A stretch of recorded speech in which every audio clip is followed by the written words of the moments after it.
Good evening, everybody, and welcome to another UBZoomy. This week is a fans' questions and answers session, and the band have invited some people who've downloaded the app to join us. So we've got the first group just about to come in from 7 until about 7:45. Then we'll play a bit of music, and then we'll get the second group of people on. So great opportunity for people to come on and chat with the band and ask them questions.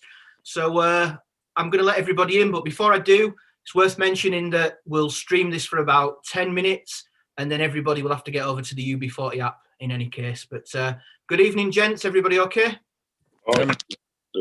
Good. Wicked. Right. Checking I'm going to up start letting these lovely people in. And You're on mute, Jim.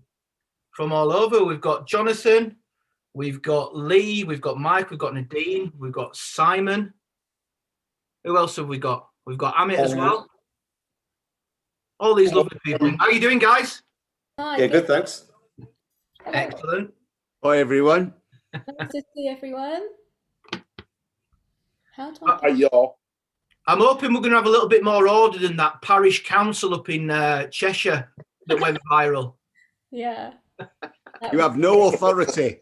You've got no authority, Jackie. I think Jimmy's our Jackie. Jackie Weaver. Jackie Brown. Exactly. Cool. So, yeah, well, welcome, everybody. I hope everybody's got questions lined up. And what we usually do during these sessions is just to keep a little bit of order after the pleasantries is I have to mute everybody so that if somebody's coming on with a question, they can get it answered, and then we kind of mute out and move on. But everybody needs to be responsible for their own muting because Zoom's removed my ability to do it. So have we got anybody who'd like to go first and ask the band a question? Come on. I don't mind. Amit, right, so Amit, what I'm going to do, I'm going to mute everybody, and then if you unmute yourself and the band can unmute themselves as well. Sure.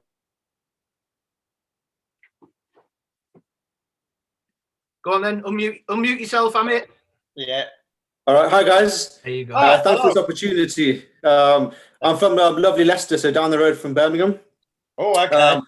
Yeah, I've got a couple of questions. So if we get time, maybe a second one as well. But the first one is basically, I was thinking about this the other day. So good reggae musicians seem to be forgotten over time, especially by the mainstream, so such as UB40. I mean, sometimes you don't get the recognition that you deserve. So my question is, are there any plans to preserve UB40's legacy for the future? And what can we do as a band or UB Loonies to ensure that UB40 doesn't get forgotten? So e.g. your music, profile, achievements, and what we as a band stand for. Okay, who's going to go first? A good question. Jimmy. Yeah, I'll go first. Yeah. I mean, for a start, I have to point out that 2019 was one of the biggest years, one of the busiest years we'd had in a couple of decades. So I don't feel like, from a live point of view, that our interest in the band is really waning that much. We still seem to get quite a big response when we put on tours, and we don't very often play to empty halls. They're usually pretty full. So I think from a live point of view, our legacy, we're still living our legacy. We're still a working band. How that's going to pan out in the future when we're all dead, I don't know. Yeah. But it's one of those things. I mean, like for example, I mean personally, I think there should be a reggae museum somewhere where all the greats are basically honoured. I mean, music memorabilia, that type of thing. I mean, to me, it should be somewhere in Jamaica, and also there should be something in Birmingham or London. So that's the kind of thing which I think you guys definitely deserve. Yeah, we're on the Walk of Fame that Birmingham has set up, and we're on that. So that's something, there's our lyrics are printed in certain places, and that. So I mean, in the end, we all turn to dust, don't we? Yeah, it's a good idea though. I mean, if you had like a monument to great reggae artists, you know, like in general, I suppose, like Bob Marley, because they've all come to England at some point, so, and obviously influenced, you know, different people getting in the charts or whatever.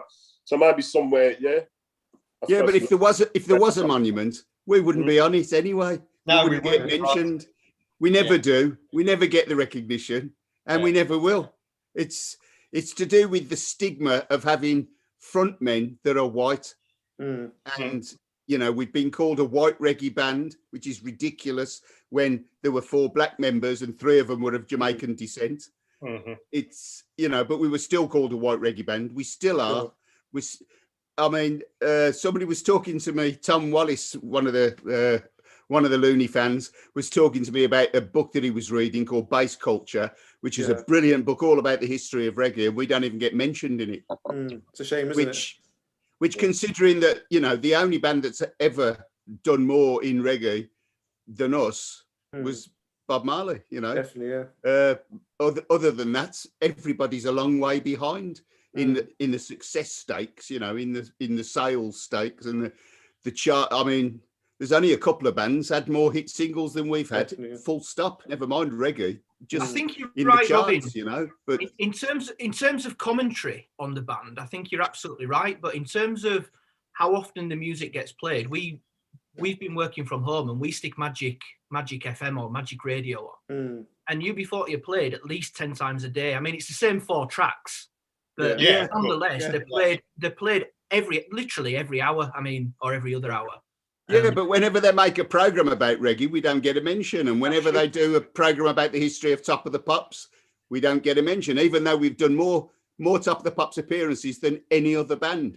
You know, we don't get mentioned. It's just the way it is. I think there's a reason as well, and that is that to some degree the story is told in academia, and when we're not a middle class band in that way.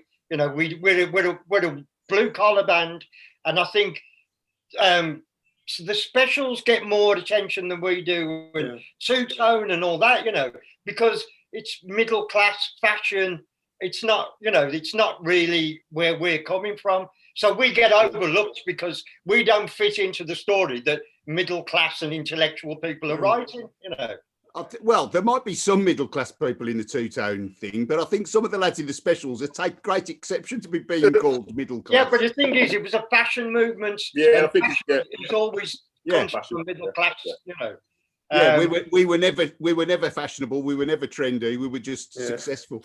Exactly. Yeah. So, you know, we're not significant in the same way that they see, you know. Yeah, whenever a journalist writes about, you know, the story of reggae, whenever they do books, we just don't get mentioned, and that will always be the case. I think that's just that's the cross we have to bear.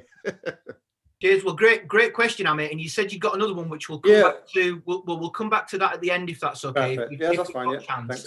Thanks, guys. And I need to mention that the stream is going to cut. So for everybody watching it on Facebook and all these other things, then sod off and watch it on the app.